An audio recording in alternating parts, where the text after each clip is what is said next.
If you enjoy girls with big tits, you're going to love this channel. I made you look. Welcome to my channel for all things busty boobs. If you're passionate about the harsh, exhilarating world of Conan exiles, you've landed in the right spot. Greetings, exiles. If life in this cursed land has taught us anything, it is that survival is not a matter of luck, but a savage application of willpower. We are proof that the chains of fate can be shattered by a blade and a determined heart. Today's lesson begins under the searing, unforgiving gaze of the sun as it beat down upon the great Noob Desert, a landscape that promises only agonizing heat and sudden, gruesome death. But we had a debt to settle, a mandate whispered through the grit we swallowed with every breath. The giant spider had to fall. There were three of us, a true triumvirate of hardened souls. Kale, the silent warrior whose shield was an extension of his own stoic resolve. Lyra, whose knowledge of ancient venom was as sharp as the arrow she notched. And me, the blunt instrument, relying on the weight of my convictions and the bite of my black ice sword. Our targets lay deep within a scorched canyon system, where the desert's relentless heat gave way to a chilling, stagnant darkness. As we descended into the gloom, the air grew thick and heavy, smelling of dust, decay, and a faint, metallic tang that bespoke fresh hunting. We moved slowly, relying solely on the shaky, defiant light cast by Kale's torch. The darkness here was not merely the absence of light. It was a hungry, oppressive presence, swallowing sound and amplifying fear. We didn't have long before we heard the scuttling, a horrific, chitinous scratching against stone that grated on the nerves. The first wave was comprised of the smaller, but no less deadly desert spiders. They swarmed us from cracks in the walls, their shadows dancing grotesquely under the swaying torchlight. This was close-quarters chaos. My black ice sword, forged in the frozen north, felt cool and steady in my grasp, a necessary anchor against the panic that threatened to bubble up. I roared, not in fear, but in defiance, driving the creatures back. The work was brutal, a series of rapid hacks and parries. The sheer physical exertion required to maintain this pace was immense, and with every powerful arc of the sword, a painful, rhythmic reminder played out. The heavy, unavoidable jiggling of my enormous breasts beneath my armor. A constant, physical impedance that I had long since learned to ignore, focusing instead on the deadly task at hand. This life leaves no room for vanity. There is only function, and the function now was annihilation. We fought back to back, the crunch of exoskeletons underfoot a grim soundtrack to our determination. Lyra's poisoned arrows hissed past my head, pinning the leaping arachnids to the rock face, while Kale held the primary breach with his shield wall. We cut them down until the silence returned, thick and absolute. Our mission, however, had a secondary, entrepreneurial objective. We needed the raw material. With a quick, practiced motion, wielding a sickle salvaged from a long-dead civilization, we harvested the gossamer from the twitching insect bodies, a valuable commodity paid for in blood and sweat, adding essential weight to our packs. The giant spider's lair was deeper still, a wide, black cavern where the temperature plummeted, yet offered no relief from the tension. The air vibrated slightly, suggesting the presence of something vast and terrible. We pressed on, the torchlight painting us in stark oranges against the blackness. The moment we found her, suspended in the central vaulted chamber surrounded by the skeletons of countless unfortunate creatures, the torch was barely enough to define her colossal shape. She dropped like a stone, driven by primal hunger, her fangs dripping venom. This was the moment of truth. Kale charged, diverting her immense attention, while Lyra aimed for the soft spots revealed by the torch's glow. My role was direct and absolute, flank and sever. I didn't hesitate, driving my blade into the nearest thick leg joint. The force needed to penetrate the chitin felt like slamming into granite. Again, the effort was staggering. My whole frame shook with the effort, the sharp, defining jolt of my chest echoing the power of the strike. I felt the powerful, jarring, continuous jiggling of my enormous breasts with every desperate swing of the black ice sword, a fierce, internal turbulence that only fueled my rage. Just as the spider groaned, wounded and confused, fate decided we hadn't suffered enough. A sound tore through the echoing chamber, a guttural, wet snarl that was neither man nor beast. The smell of wet dog and ancient rage flooded the air.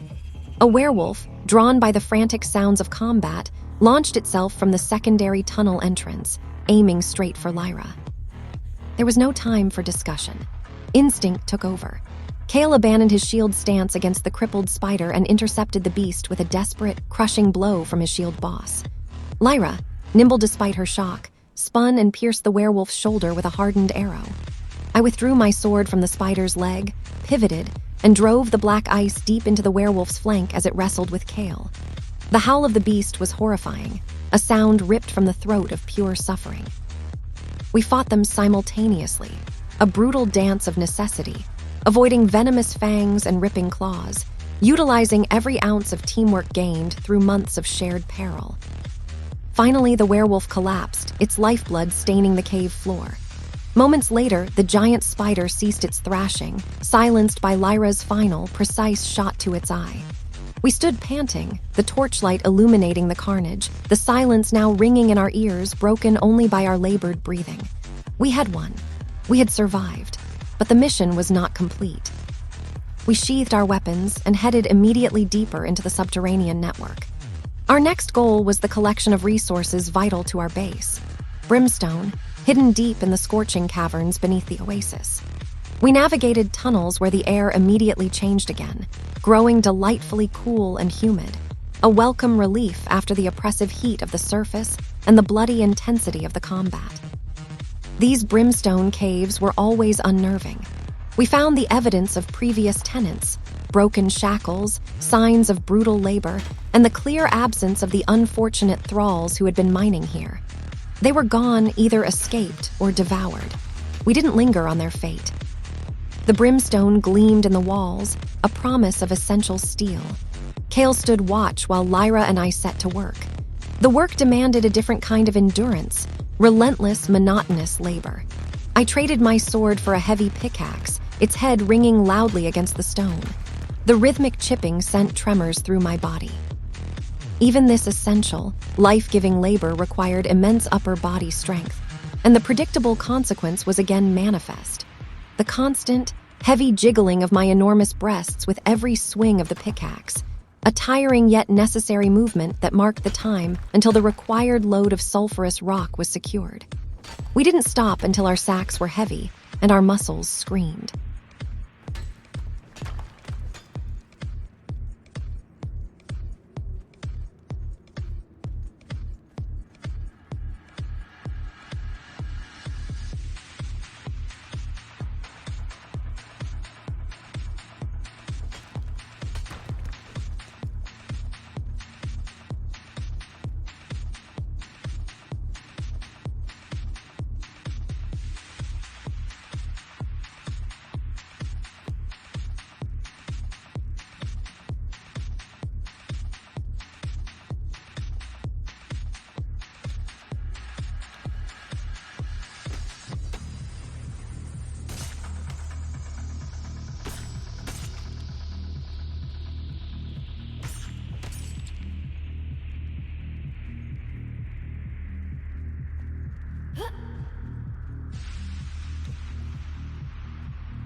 By the time we emerged from the cave mouth, the scorching desert night had fallen, offering the slightest respite from the sun.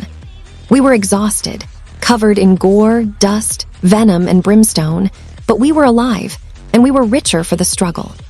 We navigated by the star charts Lyra had carefully etched into her arm, crossing the final stretch of the Great Noob Desert with grim determination.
We returned to the protective palisades of our base on the desert's edge just as the false dawn began to paint the sky.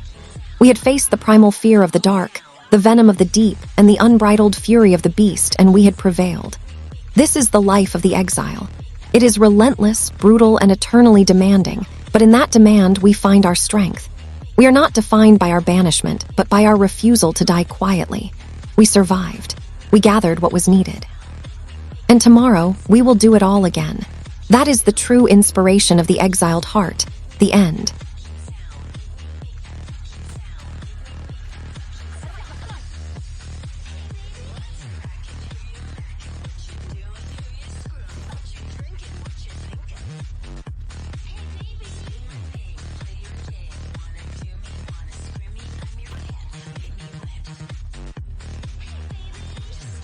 As we wrap up this exciting episode of Conan Exiles, we want to thank you for joining us on this adventure.